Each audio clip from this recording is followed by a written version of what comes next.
This is Black Scott. This is Love Jade. And we are He Said, She Said, a podcast where we unpack current and controversial topics concerning men, women, and the roller coaster that is our relationships with one another. Look out for new episodes dropping every Sunday at 12 p.m. Pacific. Tune in wherever you listen to podcasts. All right, so where have we been? Whoa, I already start off stuttering. Can't speak. Out of Listen, practice. where have we been? We just got our rights and freedom back. I started this new job, so I had to give up my rights temporarily. Just temporarily, of course. So I just got my rights back. I'm able to speak and see the sunlight again. Still working for the man, though, but but we're trying to emancipate ourselves from that too. So that's where I've been. Yeah, I don't know how many of you guys know. I'm in She's school. Pregnant. LOL. Definitely not pregnant.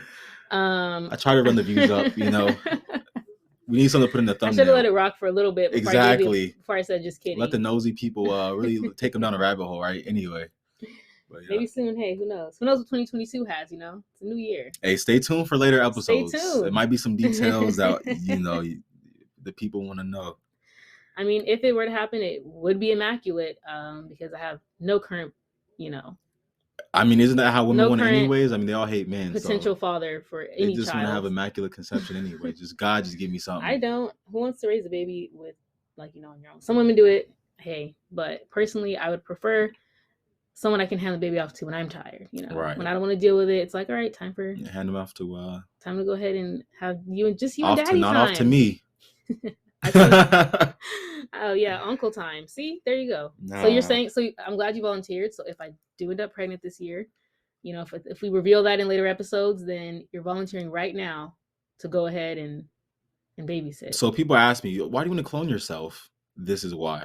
I'm not crazy. This is why. You want to be super uncle? I need help. I was. This is like a off topic, but I was watching a video and they were talking about what would you assign your clones to do? Mm-hmm. And then, of course, they were saying do my grocery shopping, clean my house, do that stuff, right? But you know what I was thinking? You don't want to do those things, right? Mm-hmm. So if you assign your clone to do the things you don't want to do, your clone's going to become depressed. What if they kill themselves? Because they don't want to do that stuff because they're you. Are you building a clone from scratch with no mentality? They have to learn as they go, or is it literally a one of one copy of yourself, the way you think as you are right now at this very moment? Because typically I would think you create the clone and then I kind of have to learn a little bit. They have your base level personality, but they haven't been through what you've been through. So you just teach them you love sleeping. Right. Or maybe they might, because listen, you can learn to like certain things, right? Right. Like some people say, I never worked out before, then they went through something and now they love working out. So the clone could have the similar experience to where they do different stuff than you. So they may say, I hate cleaning, but I love it, later down the line. Maybe. I just want my clone to be sad. I want my clone to be happy and have a good, full life, Speaking of relationships, I felt like, let's say this clone thing becomes a thing. Oh, wait, I have to finish telling them why I wasn't here. Guys, I have school, and I had to do a licensing exam, and it got real hectic, real quick, around the same time as he started his job, and so we took a little hiatus. My indentured servitude. We took a little hiatus. But we miss you guys so much. We thank you for listening in. We thank you for always supporting us. And we're back. We're back for you guys. We're happy to be here. We really are. This is our thing. I love, the career I'm going into, but this podcast is just as important to me. I love this podcast. Truly. I love the viewers. And, before I start crying, I'm going to go ahead and end it there. But happy to be back, y'all. Yeah, definitely. Same. I don't necessarily love the career I'm in, but I love what I'm doing right now at the very moment, which is what we do best, talking to people, you know what I mean, and get together, having a good time. So definitely glad to be back. Relationships. I was gonna say real quick on the clone piece. That's one thing we have to learn how to do, or myself, learn how to talk again. Man, it's been a minute. All right. But anyway, so one thing about the clone piece, I could already imagine it. TLC, in love with my clone, right? Something like that. Oh God. Like how people get weird. People get weird. So that's my thing. I'm like, the only thing with the clone thing is it's gonna be really nice, but it's gonna get weird in certain spots. That's what I'm not ready for. But I feel like you have to be a narcissist for that to happen, right? For you to be in love with yourself. The Greek myth of Narcissus, right? He fell in love with his reflection. He died there. So I feel like you have to be a narcissist because when you really think about it, when you meet someone and you're like, hey, I kind of don't like this person. If you really, really think about it, they might have some traits of you that you don't like, and you see that in yourself, right? Traits of you that you don't like? Or yeah, like, so say I met somebody and I'm like, oh, I just kind of don't like her because she's just like too friendly. Like, why are you always happy all the time? Like, those type of people, right? Right. And you're not as friendly. Right. Maybe you're not as friendly, and so you don't like seeing that in Right. them. Or if it's a bad trait, like, oh my God, they're just such a pushover. Like, they just let people run over them. Maybe you feel like that about yourself, and so seeing it in them triggers you.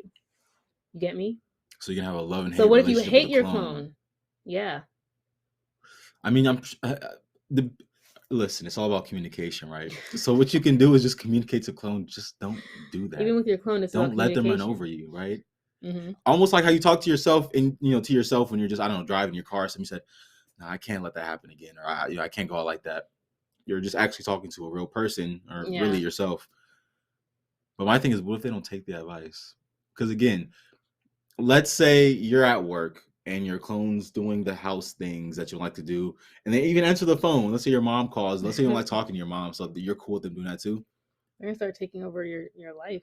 All right, or at least aspects you don't like, and it's gonna get kind of weird. Then I feel like this, they're gonna take over aspects you don't like and appreciate it.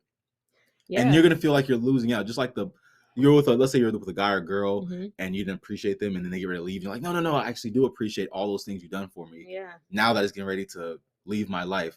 Yeah. So I feel like the clones are doing stuff that you like. True. That's why I wouldn't get a clone. Like, let's say there's that one annoying friend that you like, they're calling again. Hey, how you doing? But you not being there, the clone takes that spot in, and it's like, I love that friend. You guys are happy and stuff. And would they know you had a clone too? Yeah. That's my thing. Like, would you tell people there's this story I listened to, and this is the last time I'll have a tangent. I promise this episode. I can only make a promise for this episode, but we'll start again next year. Right. I already failed the resolution. But it's it was just real quick in summary, an app or something you put on your phone to where when you're busy, like, it'll alert people that you're busy, or you can set it to answer people for you. And so the app was a learning app, kind of something like we were talking about. We were talking about this before we were recording. AI type of thing. Yeah, we were before we started this recording, we were talking about if AI can actually take over. Right. Yeah. We were talking about how it has like a learning feature or something like that where it learns, like an adaptive. Yeah. So this little story I heard, it was a fictional story, but basically the app, you could set it to respond to people and things like that, and so it started learning how you talk, and so it started responding how you would respond. And when people would call, actually, sorry, it wasn't calling, it was just like over like text or email or things like that. It would communicate just like you. And so people would literally be like, yeah, the guy who was the main character, they would tell him like, yeah, I just told you about, the divorce or whatever, or my mom was sick or these things. And like, we had a whole heart-to-heart thing, and the guy doesn't know anything about it because the app was doing it for him. Mm-hmm. And I just thought that was like a crazy concept.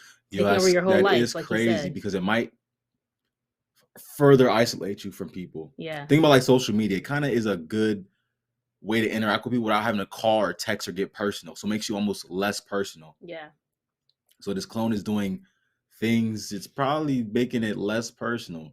To living your whole life. To living your actual life. So it's weird. You're gonna be looking at life like a 3D lens. Like, yeah. I see the pictures posted on whatever they're posted on. Or I see the memories, or people call me and tell me, but like, you weren't really I've been in the house this whole time. You might become the slave. All I do is work.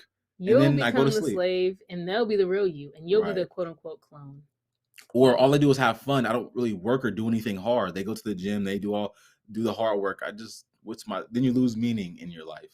Yeah. Wow. You can go so deep with these clone theories. It's almost like, you know how like the woman or man runs away with the person that appreciates them more.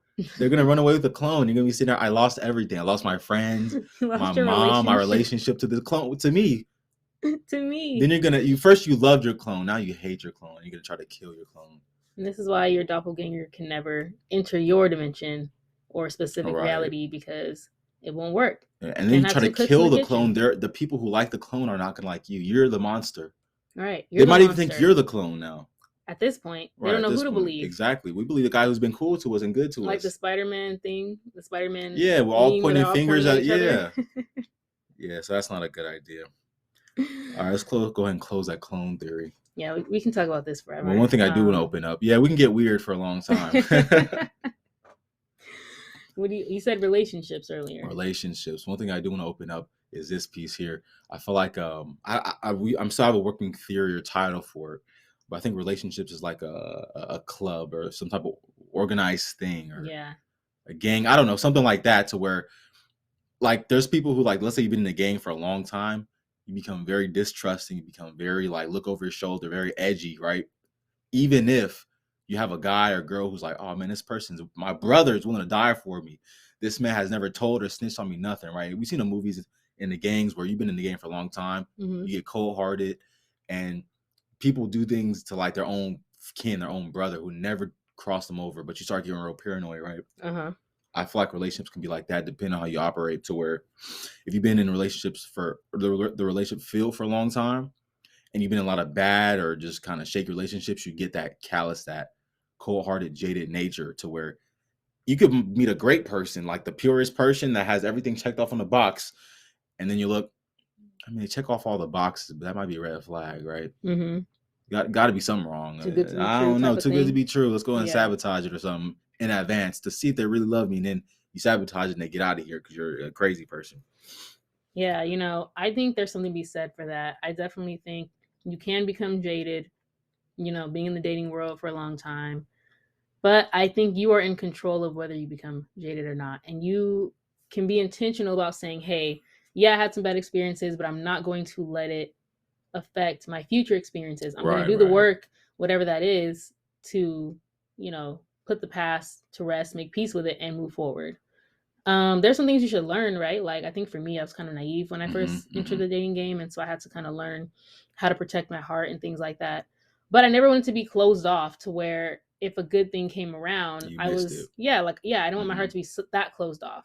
So it was kind of a balance I had to learn.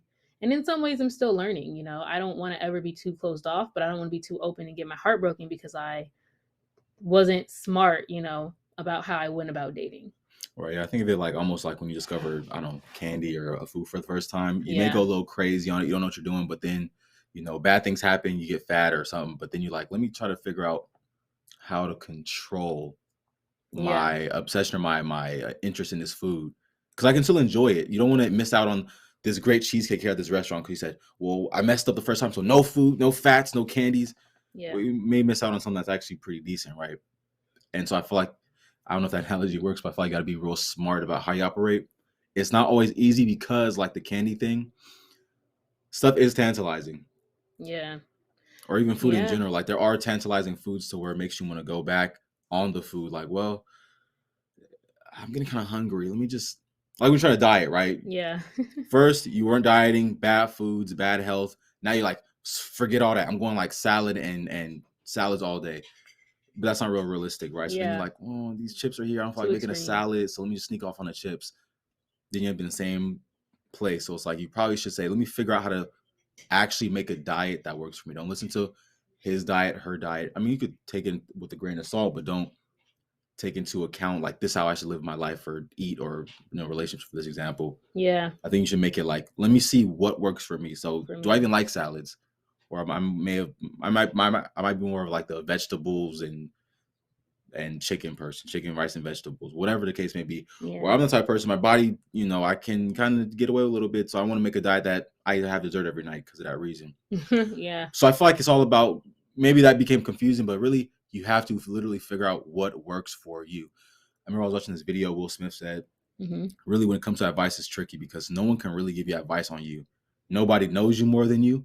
Nobody knows the people in your life, friends, family, your partner, whatever the case may be. No one knows them more than you do. So other people's advice can't really apply so strongly. You know, it can't overshadow your own advice. And I think that's what it starts with is, what do I want to do? What's worked? What hasn't worked based off me? A lot of people don't do that. You know, you listen to social media, this person, that person, and you kind of get convoluted. And I feel like that's why sometimes things don't work out either. Is you kind of even sabotage yourself, or this person got cheated on.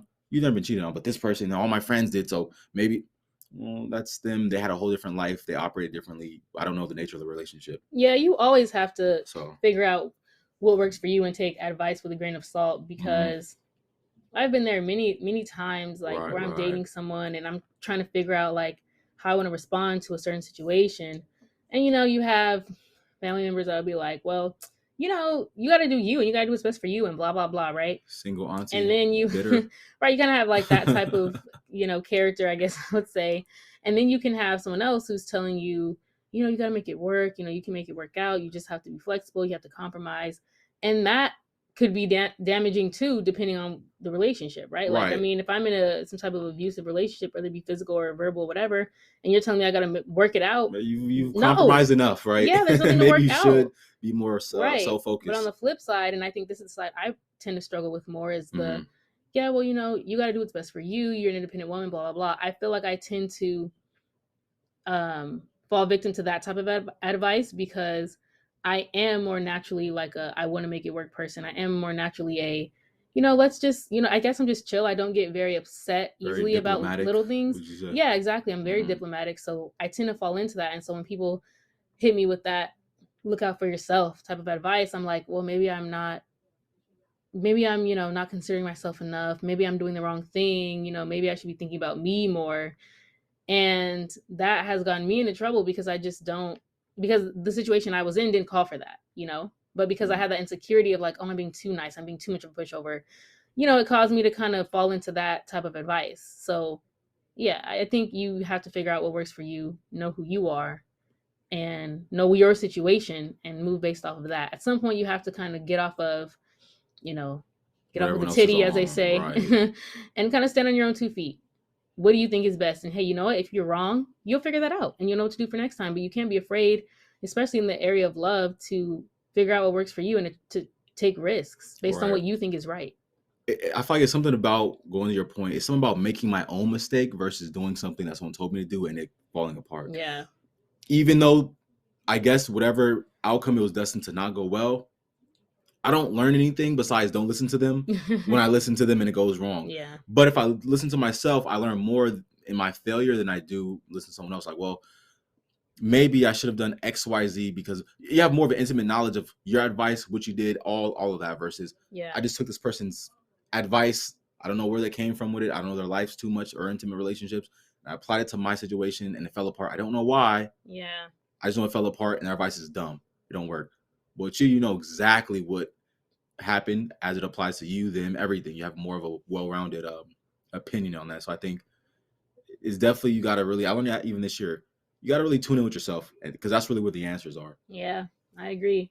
Yeah, and just going back to the bigger topic of don't become jaded, I think you tend to become less jaded if you make choices based on you versus if you made a choice based on someone else, or someone else's advice. I think you feel, I don't know, I just think it's harder to take if a relationship doesn't work out because you listen to someone else. Like, that would be harder for me to take versus like, hey, you know, I messed up, it's okay. I think I have more peace with that.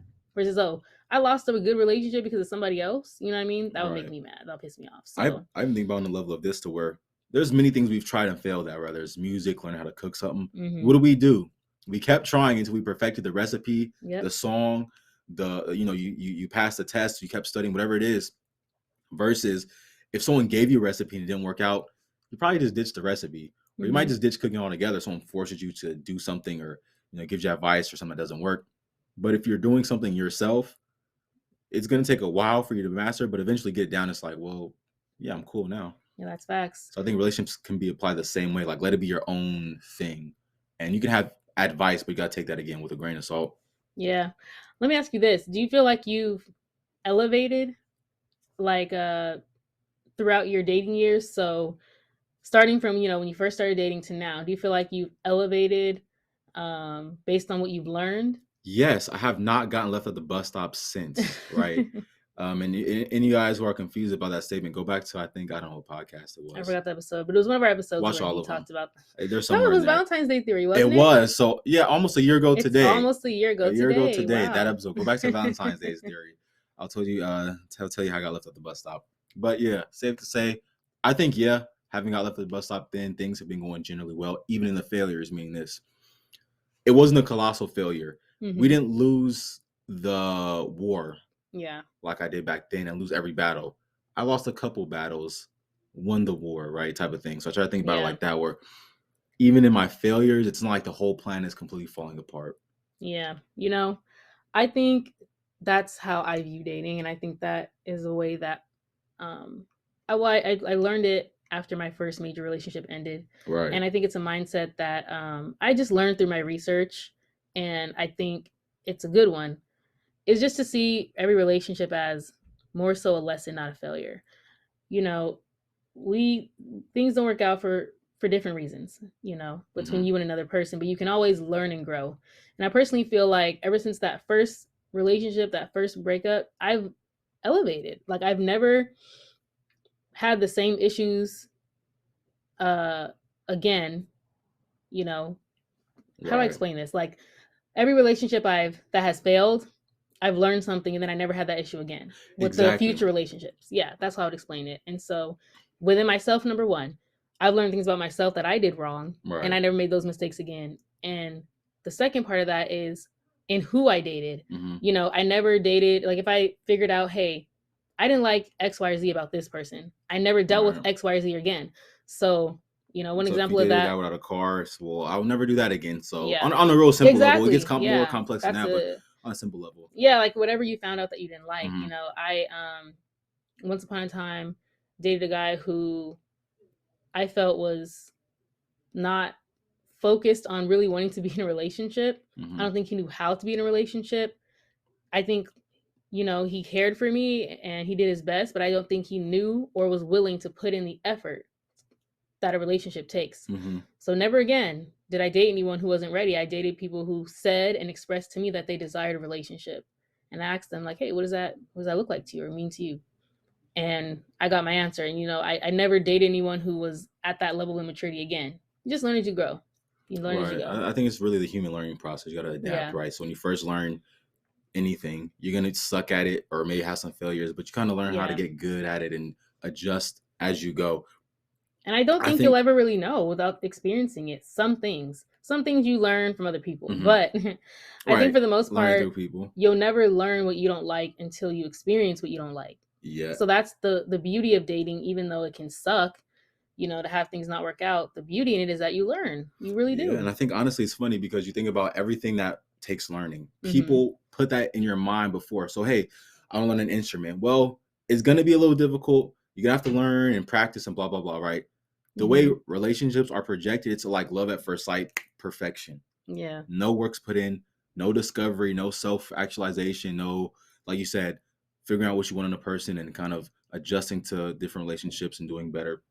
Yeah. None of that. It's like it's either perfect at the start, and then if it fails, I want even more perfect, especially I've seen the case of women where you think you have the Prince Charming, maybe something in high school doesn't work. Now you get so, I don't know how to say this, but you set your expectations so unrealistically high that you're almost never going to make yourself happy. Yeah. Probably because, I don't know, you don't want to put yourself in that happy phase just to be let down again. I don't know why, but I feel like that relationship space is real weird in that regard, that no one actually sets a realistic expectation for how to move about them, how to operate, which is why we're here. Yeah. To explain and open a conversation for people, bridge the gap between men and women. Yeah. It's funny. I always talk to a lot of men and women, and it's like we both have the same problems. You think we really understand each other. Yeah. But there's some sort of disconnect. I really truly think men and women are different. You can say it's biology, you could say it's environment, socialization, whatever you want to say. There are differences. And I think that those differences really make it hard when it comes to communication. As a woman, sometimes I've expected men to understand things that are that don't come as easily to men. And as a woman, I get frustrated and I'm just like, why don't you get it? Like, why don't you understand where I'm coming from? You should get it. But, when I think about it, hey, that's not fair because for one, they're not me as a human being in general, man or woman, they're not me. But in addition to that, I think being a man, they might have a different outlook on life and they really may not understand where I'm coming from exactly. So that's where communication comes in. I solely believe communication is like the number one important thing when you discuss relationships between men and women, whether it be friendships, partnerships, business, or romantic. I think communication is big because you can't just assume the other person understands and thinks the way you do. And that's a big thing, I think, between men and women. We think differently, but we assume the other should understand. You assume like you should know. And if you don't, shame on you. Versus, hey, let me communicate my needs. Or let me hear you out on what you need. Because maybe it doesn't come naturally to me, Yeah, I think it's even on a level of like if you're with someone, or let's say you grow up athletic, you've always played sports your whole life. So you just live and think and operate in a certain way. You probably get up early just because you probably work out pretty frequently, you probably eat certain foods, right? And you probably have a certain mindset. Well, you get with someone who has never done that before. They're probably not going to wake up early, may wake up at a regular time. They're probably going to eat regular foods people eat. And, you know, it's going to be different. So I feel like you come to that point of frustration, like, what's wrong with this person? I mean, do we always have to eat pizza and burgers with all of our when we go out? Like, why do you wake up so late? Well, so all these things, like, well, you're not going to just going to sit around all day on Saturday, not go to the gym or anything? Or so I feel like that's an example of how, because everyone's different. Everyone has a different life that we used to, that we know. So what's normal to you could be foreign to someone else. And if that's not communicated, you're just going to be on this level 1, tier 1 relationship where I always say all people do is eat and have sex. That's pretty much it. Now, and sleep together and have sex.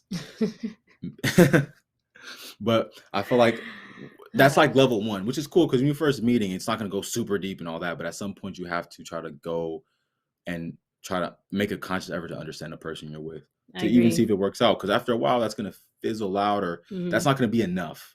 You know, a little We're complex creatures, you know. Yeah, I agree. A little spot of tea for the people who have stuck around this long. I think I've learned that. I feel like we should have really put the clone talk at the end. Listen, it came up when it came up, but a little tea for people who stuck around this long. I think I've learned that dating an entrepreneur is not for me. You know, this is probably an unpopular opinion because everyone's on their entrepreneur tip nowadays. But I'll say this: a starting off non-stable, you're trying to, you know, make your way up entrepreneur is not for me. And, you know, I've dated several, so, you know, it's not like I'm just saying this after one guy. I've dated several, and I think it's not for me because it's just so unpredictable and unreliable by nature. And I've dated some good guys, and it's not like they're intentionally trying to be unreliable. They just are by nature of their job, and I get that. And I get it, you know, I can't say anything negative about it. So therefore, I just learned it's not for me. I like someone who's a little more stable, a little more reliable. And like you said, it's always going to be like that to an extent. But, you know, once you reach a certain level, you're kind of more in control of your time. So even though certain things will be unpredictable, there is a level of stability. And for me, going to the medical field, there'll be things that are not stable for me. So it's not the unpredictability that's a problem for me. It's how much of it is present, right? Yeah. I don't think I could deal with somebody who's still on the come up as an entrepreneur, because way more unpredictable versus somebody who's a little bit more established as an entrepreneur. I think that would be okay. Yeah, I think, like I said, how long? Now, some people can stick it through or whatever. Some people, again, it just works for them, but that's not something I'm willing to do. Yeah, I mean, quality time for me is huge, and I don't need a lot of your time, right? Is that your love language? Yeah, it's my number one. I don't need a lot of your time, but I need it to literally be quality. When it is just you and I need it to just be you and I. Not on the laptop, not kind of with the phone, looking at the work phone. Yeah, that doesn't work for me. Let me get this project out real quick. You know what I mean, or whatever. And again, I'm not in a regular field either. I'm not in a standard job either, so I understand it to some degree. But some people may not like you. You're in school too much. Yeah, some people might not like that, right? Never record podcast. First of all, things of that nature. You and your job situation. See, you got your messages coming in very unprofessional. Why are you trying to talk about me? Okay. See, and I never should have. So we're recording on some new. I got a new Mac, and so we're recording off that. I knew I never should connect. But you see how God allowed that message to come through right after you were talking shit about me. To connect. See how that was a joke. Karma came around? That wasn't from my opinion. That was from the viewership's opinion. The viewers. Okay, well, I need to see those emails. I need to see the angry emails. The angry emails. No, I'm saying these are in the minds of the people who've been waiting for us. Okay. Like we said, a lot of people asking, "Where you guys at? Where you guys been? Where's the episode? When are you gonna graduate? When you have kids?" Okay. Like, so, not me, but you. They've been asking that, you know. So I know these are things people want to know. Okay, they've been asking that. When you get married and things like that. Well, hey guys, stay tuned. You might hear about a pregnancy announcement in these next few episodes. Definitely, and it's not going to be from me. So we kind of know what's going to be happening these next couple. Listen, if you get a pregnancy announcement this year, like, we need to do some type of giveaway, because I can almost promise you there will be no pregnancy this year for me. But if it happens, we need to do a giveaway for the audience. Like, give away the baby to the... No. Oh, I'm like, you're a monster, bro. If I get pregnant, then we're having a giveaway. No, we need to do like some type of giveaway to the audience, some type of like, I don't know, meet and greet, some type of like, hey, we're gonna have a baby shower blowout or something like that, right? Like, because I'm betting that there'll be no baby this year. I'm like 100% sure. So if I'm wrong, the audience gets something. We got to do something, right? And viewers, if you guys have baby showers or weddings, send the invite. We'll come through. Please make sure there's a plate ready to go. No baby shower meatballs though. I'll take the meatballs. I will. This has been Black Scott. Love Jade. And we have been She Said, He Said. Don't forget to subscribe and share, y'all. All right, that's been our time. Peace.